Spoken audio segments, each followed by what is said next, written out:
If feeling is what they want, oh yeah, then feeling is what they get. Hey y'all, it's Benji.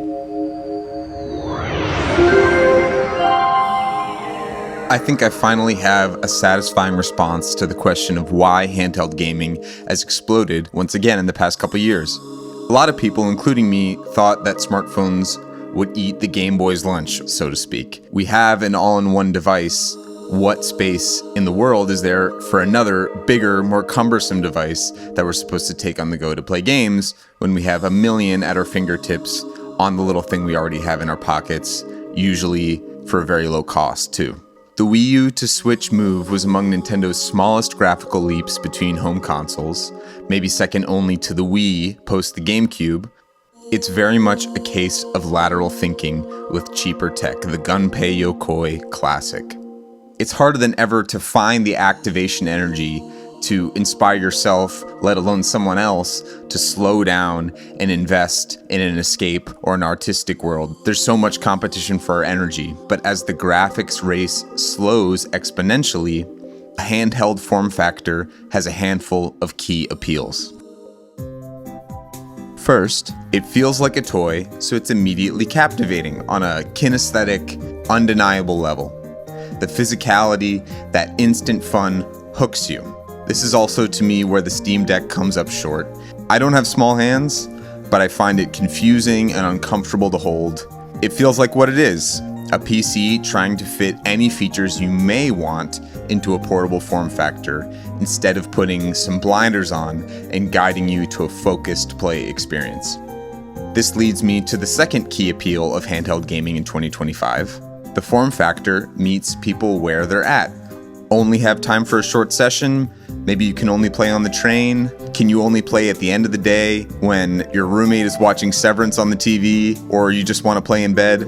Not only are you accommodated for in these cases, but it feels purpose-built for you. And then when you're in a position to sit on the couch and game more traditionally, it's not so daunting because you're already in the ecosystem and you're already invested in whatever game you like most. That barrier to entry has been hugely, crucially lowered. It becomes a feedback loop at that point, and you might want to play even more. And just as well if it goes the opposite way, gaming on the TV and then taking it on the go. Now it's a social thing and even more of a connective tissue to the rest of the world. This has me wondering, and maybe you've wondered the same, why haven't Nintendo's mobile offerings taken off in the same way? Maybe it's a little bit of a good screen versus bad screen mentality. Playing on your phone doesn't keep you safe from notifications and other complex, shitty adult world stuff. But I think the real reason is that it just doesn't feel very good.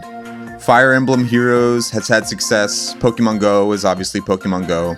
And I had a very good time with Super Mario Run. But nobody's calling that a core entry, and it strikes me now that something huge is lost when Nintendo can't control the way you touch their worlds and the little things about the way that they feel. There's a real tactile quality that's lost if there's no feeling of dedication on a physical level, which doesn't have to mean joysticks, but it often does. Though I will say, I think their heads are totally in the right place, continuing to lead with how gameplay fits into the existing flow of life. For example, prioritizing one-hand play for Super Mario Run or Mario Kart Tour. Still, the battlefield is not in their favor. Their worlds are an incredibly strong pull, but it seems like the ability to make that magic really blossom is a bit more elusive. This reminds me of Gunpei Yokoi's original conceit behind the Game & Watch when he saw a businessman on the train, bored out of his skull, playing on a calculator. He looked around as much as he did inside. If you haven't seen Did You Know Gaming's recent feature on Gunpei Yokoi, I cannot recommend it enough, and I'll link it in the description. It's a really great watch, maybe their best work, super enlightening stuff. These great ideas are not just about deep internal inspiration, but also filling a need. And there's clearly a need for something focused in the age of globalization, stylistic homogeny, and super saturation of an artistic market. You have to break through somehow with ingenuity.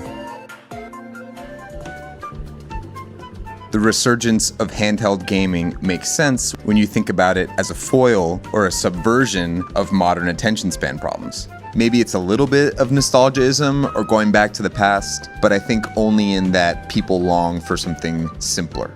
not just because it reminds them of the Game Boy. That would not be enough on its own to account for this huge industry-wide trend, and the software is certainly very futuristic. Regardless of how I or you feel about the UI and wish for themes or a Netflix app on my Switch, you can't say that the experience of using it is not incredibly focused. So yeah, say you got 5 minutes to play, you sit in your chair and hold the thing, it feels great, even without turning it on. I was at IGN Live this past weekend with a friend and was eager to show him the new Switch 2's Pro controller, even without turning on the console. I felt like that would have weight in itself, and it totally did. This plants the seed in your lizard brain, and then when you start playing, it really all makes sense. You, consciously or otherwise, associate that feeling with the colors, the sounds, the tone, and the worlds. That feedback loop is started. It's almost like a gameplay loop in a meta sense. It's tough to describe why the story of Zelda is among my favorites in fiction when it's so kind of objectively bare bones compared to The Lord of the Rings, but I can touch Zelda. It feels like mine, and when I play my Switch, or now my Switch 2, it feels like mine. Emotionally safe, curated, tasteful, and also crucially, customizable. The 2 color options at the Switch 1 launch was so cool, but I think the decision to streamline a little bit more this time around is just a little tipping of the scales, where on one side is revolution and the other side is refinement. They do want to lean into that feeling of power a little bit more with the Switch 2, but I don't think Nintendo is fully swimming in that red ocean, competing on competitors' grounds for power. I just saw the reveal trailer for the Xbox ROG Ally. I don't know, Nintendo's still showing they do it the best. From now on, any game I can play on my Switch 2, I will, even if it comes with some compromises versus PS5 or Steam Deck. And if it doesn't come to Switch 2, I'm much less likely to play it at all. I'll wait for Oblivion, I'll wait for Clair Obscur. I've branched out quite a bit during the Switch 1 generation, but I think it means something a little bit different to be a Nintendo gamer, and I feel that very strongly these days, even if there is more to all of us. I don't love games only as software. Nintendo has groomed me and appealed to my or our innate sense of wider play. They've always understood what it takes to make something feel like true play and not a piece of office software that could be on anything. This is also why I'm less worried about the move to digital or game key cards or any of that. The appeal of the physical is far from dead, even if all my games are digital. But there's both a macro and a micro twist going on that I'm not sure many people saw coming. Maybe in the early 2020s, we burnt out a little bit on moving forward in kind of a brute force way. But let's take the Switch 2 and Mario Kart World as a microcosm of the larger whole. Iterative as the Switch 2 is, let's zoom out. Big picture, we've moved in the direction of stylization. We couldn't just go forward. We needed to go sideways or diagonal. And personally, I'm feeling inspired and refocused as a gamer, and I'm having a ton of fun.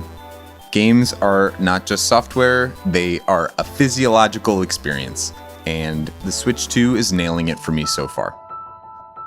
One quick final thought inspired by a friend who sent an impressive video of some shockingly pocketed whippersnappers, some young kids who are dope musicians, like crushing some Sade.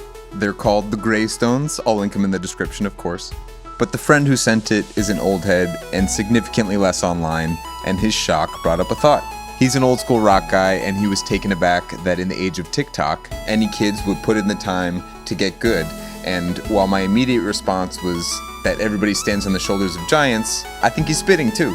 I'm no traditionalist, but it is very cool to see a young generation doing something social and playing music, which I think is pretty inarguably one of the greatest things for your brain out there.